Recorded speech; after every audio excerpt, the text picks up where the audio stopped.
ഇത് mass Motors ഇതാണ്. ഹീറോൻ്റെ ഡ്യൂറ്റാണ് വണ്ടി. നമുക്ക് ജനറൽ സർവീസായിട്ട് വർക്കിന് ആയിട്ടാണ്. ജനറൽ സർവീസ്, അതേപോലെ തന്നെ എഞ്ചിൻ ഓയിൽ ചെക്ക് ചെയ്തിട്ട് മാറ്റാം, വാട്ടർ സർവീസ്. പിന്നെ അതിൻ്റെ ഈ പെട്രോളിൻ്റെ അടപ്പ് കൃത്യമായിട്ട് അടയാത്തൊരു കംപ്ലയിൻ്റ് ഉണ്ട്. നമ്പർ പ്ലേറ്റ് ഓൾറെഡി നമുക്ക് എഴുതണം, കാരണം അത് മൊത്തം തുരുമ്പിട്ട് നമ്പറൊന്നും കാണാൻ പറ്റാത്തൊരു കണ്ടീഷനിലേക്ക് ആയിട്ടുണ്ട്. അപ്പോൾ ജനറൽ സർവീസ് എന്ന് പറയുമ്പോൾ നമ്മൾ കോമൺ ആയിട്ട് ഫുള്ളായിട്ട് നമ്മൾ ചെക്ക് ചെയ്ത് പോകുന്നുണ്ട്.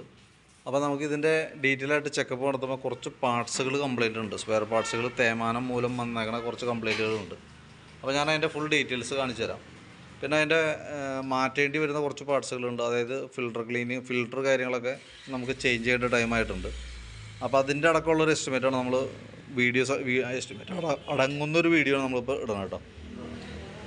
നമുക്കതിൻ്റെ ബാക്കിലത്തെ ബ്രേക്ക് ലൈനർ നമ്മൾ ക്ലീൻ ചെയ്യാൻ വേണ്ടി അയച്ചാണ്. നിലവിൽ ഇതുമ്പോൾ കിടക്കുന്നത് കമ്പനി ലൈനറാണ്, ഒറിജിനൽ ലൈനറാണ് നമുക്ക് കിടക്കണേ.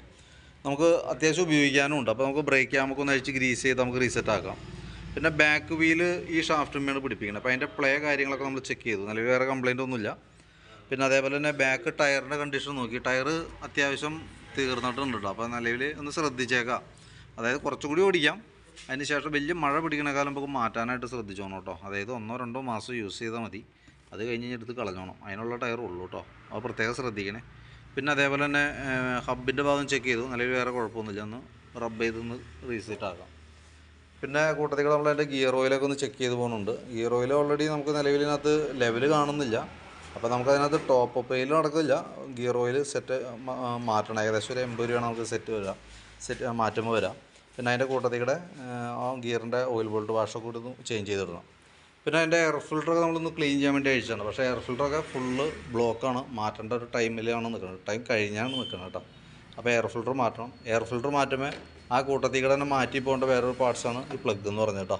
അപ്പോൾ എയർ ഫിൽറ്ററും പ്ലഗും കൂടിയാണ് മാറ്റേണ്ടത്. പിന്നെ അതിൻ്റെ സെക്കൻഡറി ഫിൽറ്റർ എന്ന് പറയുന്ന സബ് ഫിൽറ്റർ ഉണ്ട്. അതും അത്യാവശ്യം ബ്ലോക്കായി മൊത്തം പൊടിഞ്ഞു തുടങ്ങിയിട്ടുണ്ട്. അത് മറ്റേ സ്പോഞ്ച് മോഡലാണ്. അതും കൂടി കൂട്ടത്തിൽ മാറ്റിയിടണം കേട്ടോ.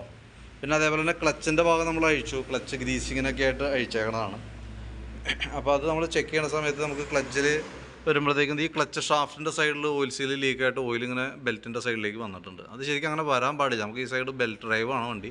അപ്പോൾ ഈ സൈഡിലേക്ക് അങ്ങനെ ശരിക്കും വരാൻ പാടില്ലാത്തതാണ്. അപ്പോൾ നമ്മൾ കൈയോടെ അത് ഫുള്ള് ക്ലീൻ ചെയ്തതിന് ശേഷം ഈ ഓയിൽ സീൽ മാറ്റിയിടാം. പിന്നെ അതിൻ്റെ ബെൽറ്റിൻ്റെ കണ്ടീഷനൊക്കെ നമ്മൾ ചെക്ക് ചെയ്ത് നമ്മൾ ഓരോന്നും ഡീറ്റെയിൽ ആയിട്ട് ചെക്ക് ചെയ്തുകൊണ്ട് ബെൽറ്റ് നമുക്ക് ഇതുമ്പോൾ കിടക്കുന്നത് ഒറിജിനൽ ബെൽറ്റൊന്നുമല്ല, ഡ്യൂപ്ലിക്കേറ്റ് ബെൽറ്റാണ്. പക്ഷേ നിലവിലത്തെ സ്ഥിതിയിൽ, ഇപ്പോഴത്തെ സ്ഥിതിയിൽ അതിന് പൊട്ടലോ കാര്യങ്ങളൊന്നും വന്നിട്ടില്ല. പക്ഷേ ഈ ഡ്യൂപ്ലിക്കേറ്റ് ബെൽറ്റിൻ്റെ ഒക്കെ പ്രത്യേകത എന്ന് വെച്ചാൽ കംപ്ലയിൻറ്റ് കാണിച്ചപ്പോൾ ജസ്റ്റ് എവിടെയെങ്കിലും ഇതേപോലെ ഒന്ന് വിണ്ട് തുടങ്ങി കഴിഞ്ഞാൽ പിന്നെ വിത്തിൻ മിനിറ്റുകൾക്കുള്ളിൽ ചിലപ്പോൾ റൺ ചെയ്ത് നമ്മൾ പോയിക്കൊണ്ടിരിക്കുന്ന കിലോമീറ്റർ, ഒരു നിസ്സാര കിലോമീറ്റർ ഓടുമ്പോഴത്തേക്കും ഫുൾ പൊട്ടി വഴി പെട്ടു എന്ന സിറ്റുവേഷൻ സാധാരണ രീതിയിൽ വരാറുണ്ട്. പക്ഷേ ഇപ്പോഴത്തെ കണ്ടീഷനിൽ ബെൽറ്റ് വീണ്ടും ഞാൻ പറയുകയാണ്, ഇപ്പോഴത്തെ കണ്ടീഷനിൽ പൊട്ടുള്ള കാര്യങ്ങളൊന്നുമില്ല. അപ്പോൾ നമ്മൾ വേണമെങ്കിൽ യൂസ് ചെയ്യാം. എന്നിട്ട് നെക്സ്റ്റ് സർവീസിനൊക്കെ കയറ്റുന്ന സമയത്ത് നമുക്ക് എന്തെങ്കിലും മാറ്റി കളയാനായിട്ട് ശ്രദ്ധിക്കുക. ഇപ്പോൾ കമ്പനി ഇപ്പോൾ ഒറിജിനൽ ആയിട്ടാണെങ്കിൽ ഇപ്പോൾ നമുക്ക് ഇവിടെ അഴിച്ചു നോക്കാണ്. ഇവിടെ ചിഹ്നലൊക്കെ വന്നിട്ടുണ്ട്. വരുമ്പോൾ അത് എല്ലാ ലെഗിൻ്റെ ഉള്ളിൽ കൂടെയും വരും. അത് അങ്ങനെയാണ് വരുന്നത്. പക്ഷേ അങ്ങനെയാണെങ്കിൽ പോലും നമുക്കത് കാണുമ്പോൾ അറിയാതെ ഇത്ര കിലോമീറ്ററും കൂടി നമുക്ക് ഓടിക്കാൻ പറ്റും എന്നുള്ള കേസ്. അത് നമ്മൾ ധൈര്യമായിട്ട് നമ്മൾ പറഞ്ഞു വിടും. പക്ഷേ ഇതൊക്കെ എന്ന് പറയുമ്പോഴത്തേക്കും ഡ്യൂപ്ലിക്കേറ്റ് ആയതുകൊണ്ട് തന്നെ എപ്പോൾ വേണമെങ്കിലും അത് ഡാമേജ് വരാം. കാരണം അതിൻ്റെ ഉള്ളിൽ നൈലോൺ നൂലൊക്കെയാണ് യൂസ് ചെയ്യുക. അപ്പോൾ അതിൻ്റെയൊക്കെ ക്വാളിറ്റിയിൽ ഒരുപാട് വേരിയേഷൻ, പിന്നെ റബ്ബർ മെറ്റീരിയലൊക്കെ വന്നാൽ ഒരുപാട് വ്യത്യാസം വന്നതുകൊണ്ടാണ് അത്രയും ഡിഫറൻസ് വന്നത് കേട്ടോ. കാരണം നമുക്കത് ഒരു ധൈര്യമായിട്ടാണ് പറഞ്ഞു വിടാൻ പറ്റാത്തതിൻ്റെ ഒരു കേസ്. പിന്നെയുള്ളത് നമുക്ക് അതിൻ്റെ വേരിയേറ്റർ ബോഡി എന്ന് പറഞ്ഞ ഈ യൂണിറ്റ് അത് കംപ്ലയിൻ്റ് ആണ്. അതിൻ്റെ ഉള്ളിൽ തന്നെ ബോസ് ഡ്രൈവ് കംപ്ലയിൻ്റ് ആണ്. അതൊക്കെ നല്ല രീതിയിൽ ഷെയ്ക്ക് ആയിട്ടുണ്ട്. കാരണം ഇതൊന്നും ഒട്ടും പ്ലേ പാടില്ലാത്തതാണ്. കറക്റ്റ് സീറ്റിങ്ങിൽ ഇറങ്ങി പോകേണ്ട ആയിട്ടാണ് കേട്ടോ. അപ്പോൾ അത് കംപ്ലയിൻറ്റ് വന്നിട്ടുണ്ട്. ഈ ബുഷും ഈ വീലും കംപ്ലയിൻ്റ് ഉണ്ട്. പിന്നെ അത് കൂടാണ്ട് അതിൻ്റെ റോളറുകൾ മൊത്തം വെട്ടി തേഞ്ഞ് പോയി. ഈ സൈഡൊക്കെ മൊത്തത്തിൽ വെട്ടിക്കുന്നുണ്ട്. അപ്പോൾ ചിലത് അതിൻ്റെ സ്ലീവ് പൊട്ടുന്ന കണ്ടീഷനിലേക്ക് ആയിട്ടുണ്ട്. പക്ഷേ അത് ഓവർനായിട്ട് കിട്ടില്ല. അത് 6 എണ്ണം സ്കിറ്റായിട്ടാണ് വരാം. അപ്പോൾ അത് കൈയോടെ നമുക്കത് മാറ്റിയിടാണ് ഏറ്റവും സേഫ് അതാണ്. പിന്നെ അതുപോലെ തന്നെ അതിൻ്റെ പീസ് സെറ്റ് സ്ലൈഡ് തന്നെ ഈ യൂണിറ്റ് അതും അപ്പോൾ ആ സെക്ഷൻ കറക്റ്റ് ആയിക്കോളും. ആ ഭാഗം ക്ലിയറായിട്ട് കിടന്ന് ഓടിക്കോളും. പിന്നെ അതിൻ്റെ പെയറായിട്ട് വന്ന വീലാണിത്. ആ വീല് ചെക്ക് ചെയ്ത് വേറെ കംപ്ലയിൻ്റ് ഒന്നുമില്ല. ടീത്ത് കാര്യങ്ങളൊന്നും വേറെ പ്രോബ്ലംസ് ഒന്നുമില്ല. പിന്നെ അതിൻ്റെ ബെൻഡെക്സിൻ്റെ ഭാഗം ചെക്ക് ചെയ്തു. ബെൻഡെക്സ് ഓൾറെഡി ചെറിയൊരു അലൈൻമെൻറ്റ് പ്രോബ്ലം കാണിക്കുന്നുണ്ട്. ബെൻഡെക്സിൻ്റെ അല്ല അത് പ്രശ്നം. ബെൻഡെക്സ് വർക്കിംഗ് ഓക്കെയാണ്. പക്ഷേ എഞ്ചിൻ കേസിൻ്റെ ഇവിടെയൊക്കെ വന്നാൽ ഈ ബുഷൊക്കെ ചെറുതായിട്ടൊന്ന് ഓവലായിട്ടൊക്കെ നിൽക്കണം കേട്ടോ. അപ്പോൾ തൽക്കാലം നമുക്കത് അങ്ങനെ തന്നെ റീസെറ്റ് ആക്കാം. കൂടുതലായിട്ട് സെൽഫിൻ്റെ എന്തെങ്കിലും പ്രോബ്ലം കാണിക്കുകയാണെങ്കിൽ മാത്രം കോപ്പർ ബുഷാണ്, അത് അടിച്ചതിൻ്റെ ഉള്ളിൽ നിന്ന് ഊരി മാറ്റി കളയേണ്ടതായിട്ട് വരും. പിന്നെ അതിൻ്റെ ക്ലച്ച് യൂണിറ്റ് ഫുള്ളായിട്ട് അഴിച്ച് ഗ്രീസ് ചെയ്യുന്നുണ്ട്. വേറെ പറയത്ത കംപ്ലയിൻ്റ് ഒന്നുമില്ല. പിന്നെ വന്നത് ബാക്കിലത്തേക്ക് പോകുന്ന ഈ ഫ്യൂൽ ലിഡിൻ്റെ ഈ കേബിൾ കംപ്ലൈൻറ്റാണ്. അപ്പോൾ അതാണ് ഫുൾ ടൈം അത് ഓണായി നിൽക്കുന്നൊരു സിറ്റുവേഷൻ, വലിഞ്ഞേക്കണത് കൊണ്ട് ഓണായിട്ട് നിൽക്കുന്ന ഒരു സിറ്റുവേഷൻ ആണ് കാണിക്കണം, അതിൻ്റെയാണ്. പിന്നെ അത് കൂടാതെ കൊണ്ട് നമുക്ക് ഈ ചോക്കിൻ്റെ കേബിൾ കംപ്ലൈൻറ്റ് ഉണ്ട്. ചോക്ക് ലോഡായിട്ടാണ് നിൽക്കണേ. തന്നെയല്ല നമുക്കിത് ഉപയോഗിക്കാതെ കൊണ്ട് സ്റ്റക്കായി പോയേക്കണം. അപ്പോൾ ചോക്ക് കേബിൾ മാറ്റിയിടണം. ചോക്ക് കേബിൾ മാറ്റിയിട്ട് ആ ഭാഗം ക്ലിയർ ആയിക്കോളും. പക്ഷേ നമുക്ക് അതിൻ്റെ ആക്സിലേറ്ററിൻ്റെ കേബിളോ കാർബറേറ്ററിൻ്റെ ഭാഗമോ നമ്മൾ തൽക്കാലം അഴിക്കണ്ട. കാരണം വെച്ചാൽ ആക്സിലേറ്റർ കേബിൾ വേറെ പറയുന്നത് കംപ്ലൈൻറ്റ് ഇല്ല. പക്ഷേ ഈ കാർബറേറ്ററിൻ്റെ പ്രോബ്ലം എന്താ പ്രശ്നം എന്ന് വെച്ചാൽ ഇപ്പം നിലവിൽ ഇപ്പോൾ നമ്മുടെ പെട്രോൾ യൂസ് ചെയ്യുന്നത് എത്തനോളിൻ്റെ പെട്രോളാണ്. അപ്പോൾ അത് ഉപയോഗിക്കുന്ന വണ്ടികൾക്ക് ഒട്ടുമിക്ക വണ്ടികളുടെയും കാർബറേറ്ററിന് ദ്രവിച്ച് പോകുന്ന ഒരു സിറ്റുവേഷനിലാണ് സാധാരണ രീതിയിൽ കാണാറ്. എന്നാൽ ഇപ്പോൾ ലേറ്റസ്റ്റ് മോഡൽ വന്ന ഫ്യൂൽ പമ്പാണ്, എല്ലാ വണ്ടിയും FI യൂണിറ്റാണ്.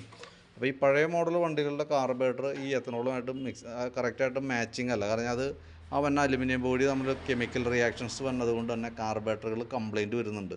അതായത് ഒന്നോലെ മിസ്സിങ്ങിൻ്റെ കംപ്ലൈൻ്റ് ആവാം, ഓവർഫ്ലോ ആവാം, അതല്ലെങ്കിൽ സ്റ്റാർട്ട് ചെയ്യാനായിട്ടുള്ള ബുദ്ധിമുട്ടൊക്കെ ആയിട്ടാണ് കാണിക്കാം. അപ്പോൾ നിലവിൽ ഇപ്പോഴത്തെ സ്റ്റേജിൽ നമ്മുടെ വണ്ടിക്ക് യാതൊരു പ്രശ്നമില്ല. അപ്പോൾ അതുകൊണ്ട് ഇപ്പോൾ ഇതുവരെ യാതൊരു പ്രശ്നമില്ല. അപ്പോൾ അതുകൊണ്ട് തൽക്കാലം കാർബറേറ്ററിൻ്റെ തൊടണ്ട. കാരണം കഴിഞ്ഞാൽ പരമാവധി ഉപയോഗിക്കുക. ഈ പറഞ്ഞ പ്രശ്നങ്ങൾ എന്തെങ്കിലും നമ്മുടെ വണ്ടിക്ക് കാണിക്കും. അതായത് മെയിനായിട്ട് വരാൻ ഓവർഫ്ലോൻ്റെ കംപ്ലൈൻ്റ് ആയിരിക്കും, അതല്ലെങ്കിൽ മിസ്സിങ് ആയിരിക്കും. ഇത് രണ്ടിലേതെങ്കിലും ഒരെണ്ണം കാണിക്കും വണ്ടി. അപ്പോൾ കാണിക്കുന്ന സമയത്ത് അത് അഴിച്ചാൽ മതി. കാരണം എന്ന് വെച്ച് കഴിഞ്ഞാൽ ഇപ്പോഴത്തെ സ്റ്റേജിൽ നമ്മളിപ്പോൾ അഴിച്ച് ക്ലീൻ ചെയ്യാൻ നോക്കിയാൽ ഇപ്പോൾ നിലവിൽ വേറെ പ്രോബ്ലം ചെയ്യലും അഴിച്ച് ക്ലീൻ ചെയ്യുന്ന സമയത്ത് അത് ഒരു കറക്റ്റായിട്ടുള്ള കണ്ടീഷനിലല്ല, ഒരു ദ്രവിച്ചാകുന്ന ഒരു സിറ്റുവേഷനിലൊക്കെ ഇരിക്കണമെന്നുണ്ടെങ്കിൽ പിന്നെ നമ്മൾ റീസെറ്റ് ചെയ്യുമ്പോൾ പെട്രോൾ ഓവർഫ്ലോൻ്റെ കംപ്ലൈൻറ്റ് വരും. അതിപ്പോൾ ഒരു 10 മാസം കഴിഞ്ഞ് വന്ന കേസാണ്. നമ്മളിപ്പോൾ ക്ലീൻ ചെയ്യാൻ നോക്കി ചിലപ്പോൾ ഇന്ന് തന്നെ മാറ്റേണ്ടി വരും. അതുകൊണ്ടാണ് നമ്മൾ പറയണത് കാർബറേറ്റർ ഇപ്പോൾ തൽക്കാലം നമ്മൾ ഇങ്ങനെ പോട്ടെ, എന്നിട്ട് എന്തെങ്കിലും കംപ്ലയിൻറ്റ്സ് കാണിക്കുകയാണെങ്കിൽ മാത്രം നമ്മൾ അഴിച്ചാൽ മതി കേട്ടോ. അപ്പോൾ ജനറൽ സർവീസിൽ കാർബറേറ്റർ ക്ലീനിങ് ഒന്നും ഇല്ല നിലവിൽ. അപ്പോൾ അത് നമുക്ക് അഡീഷണൽ ആയിട്ട് വന്ന വർക്കാണ്. ആ വർക്കാണ് ഇപ്പോൾ നമ്മൾ തൽക്കാലം ചെയ്യേണ്ടതെന്ന് പറയുന്നത് കേസ് കേട്ടോ. പിന്നെ നമുക്കതിൻ്റെ ഈ എൻജിൻ റൂമിൻ്റെ ഭാഗമൊക്കെ അത്യാവശ്യം നല്ല രീതിയിൽ തന്നെ ചെളി കാര്യങ്ങളൊക്കെ ഉണ്ട്. അപ്പോൾ ഇതേപോലെ തന്നെ ഒന്ന് കൊണ്ടുപോയിട്ടൊന്ന് അഴിച്ച് ക്ലീൻ ചെയ്ത് നമുക്ക് റീസെറ്റ് ആക്കാം. അപ്പോൾ എവിടെയെങ്കിലും തുരുമ്പോ കാര്യങ്ങൾ എന്തെങ്കിലുമൊക്കെ ഉണ്ടെങ്കിൽ നമുക്ക് പെയിൻറ്റ് ടച്ച് ചെയ്യാനായിട്ടും പറ്റും. പിന്നെ എൻജിൻ ഹെഡിൻ്റെ ഭാഗം വേറെ പറയത്തക്ക ലീക്കേജ് കാര്യങ്ങളൊന്നുമില്ല. പിന്നെ ഫ്രണ്ട് ഭാഗത്തേക്ക് നമ്മൾ വരുന്നുണ്ട്. ഫ്രണ്ട് ഭാഗത്തേക്ക് വരുമ്പോഴത്തേക്കും ഫ്രണ്ട് ബ്രേക്കൊക്കെ നമ്മൾ ക്ലീൻ ചെയ്യാൻ വേണ്ടിയിട്ട് അഴിക്കുന്നുണ്ട്.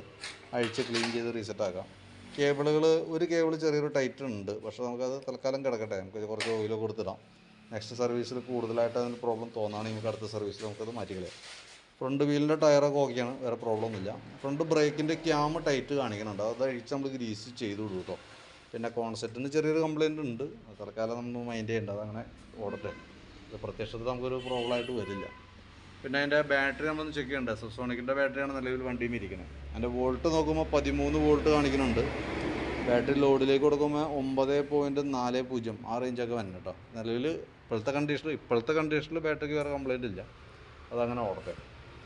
പിന്നെ നമുക്ക് എഞ്ചിൻ ഓയിലാണ് പിന്നെ ഉള്ളത്. എഞ്ചിൻ ഓയിലും കൂട്ടത്തിൽ കൂടെ നമ്മൾ മാറ്റി വിടുന്നുണ്ട്. അപ്പോൾ ഏകദേശം ഞാൻ ഇത്രയും വർക്കുകൾ ഇപ്പോൾ ഈ പറഞ്ഞിരിക്കുന്ന വർക്കുകൾ ചെയ്യുമ്പോൾ ഏകദേശം എസ്റ്റിമേറ്റ് എമൗണ്ട് എത്ര വരുമെന്ന് നോക്കിയിട്ട് അതിൻ്റെ ഡീറ്റെയിൽസ് ഒന്ന് വാട്സാപ്പിൽ സെൻഡ് ചെയ്ത് തരണം. അപ്പോൾ അത് നോക്കിയിട്ടൊന്ന് റിപ്ലൈ ഇട്ടാൽ മതി. അതിനകത്ത് ഞാൻ ഒന്നുകൂടി പറയാം, നമുക്ക് ചെയ്യേണ്ട ഒരു ഐറ്റം ജസ്റ്റ് ഒന്ന് പറഞ്ഞു പോകാം. ഒന്ന് ഗിയർ ഓയിൽ മാറണം. ഗിയർ ഓയിൽ ലെവൽ കാര്യങ്ങളില്ല. ആ ബോൾട്ടിൻ്റെ 2 വാഷും കൂടി മാറ്റിയിട്ട് വേണം ഗിയർ ഓയിൽ മാറ്റി സെറ്റ് ചെയ്യാനായിട്ട്. പിന്നെ ഈ ഭാഗത്തേക്ക് വരുമ്പോഴത്തേക്കും ക്ലച്ചിൻ്റെ ഓയിൽ സീൽ പോയിട്ട് ഈ ഓയിൽ സീൽ നമുക്ക് മാറ്റിയിടണം.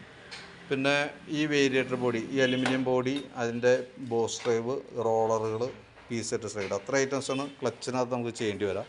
പിന്നെ ഓയിൽ സീൽ മാറ്റിയ ഭാഗം ക്ലീൻ ചെയ്ത് റീസെറ്റ് ആക്കാം. ഡ്യൂപ്ലിക്കേറ്റ് ബെൽറ്റാണ് കിടക്കണേ. ഇപ്പോഴത്തെ സ്റ്റേജിൽ കുഴപ്പമില്ല. അപ്പോൾ അതുകൊണ്ട് ആ ബെൽറ്റിൻ്റെ ഭാഗമൊന്നും നമ്മൾ ഉൾപ്പെടുത്തുന്നില്ല. പിന്നെയുള്ളത് ചോക്കിൻ്റെ കേബിൾ ഉൾപ്പെടുത്തുന്നുണ്ട്. അതേപോലെ ഫ്യൂൽ ലിഡിൻ്റെ ബാക്കിലേക്ക് പോകുന്ന ഈ ഫ്യൂൽ ഡോറിൻ്റെ കേബിൾ നമ്മളതിനകത്ത് ഉൾപ്പെടുത്തുന്നുണ്ട്. പിന്നെ വാട്ടർ സർവീസ് ഓപ്പണായിട്ട് ചെയ്യുന്നുണ്ട്. അതവിടെ അത്രയ്ക്കാണ് മെയിനായിട്ട് വരുന്നത്. പിന്നെ എഞ്ചിൻ ഓയിലൊക്കെ വരും. അപ്പോൾ ഞാൻ അതിൻ്റെ ഡീറ്റെയിൽ എസ്റ്റിമേറ്റും അതേപോലെ തന്നെ വീഡിയോസ് ചെയ്തും വാട്സാപ്പിലേക്ക് ഒന്ന് സെൻഡ് ചെയ്തിട്ടേക്കാം കേട്ടോ. വീഡിയോ കണ്ടുകഴിയുമ്പോൾ നോക്കിയിട്ടൊന്ന് റിപ്ലൈ ഇട്ടാൽ മതി.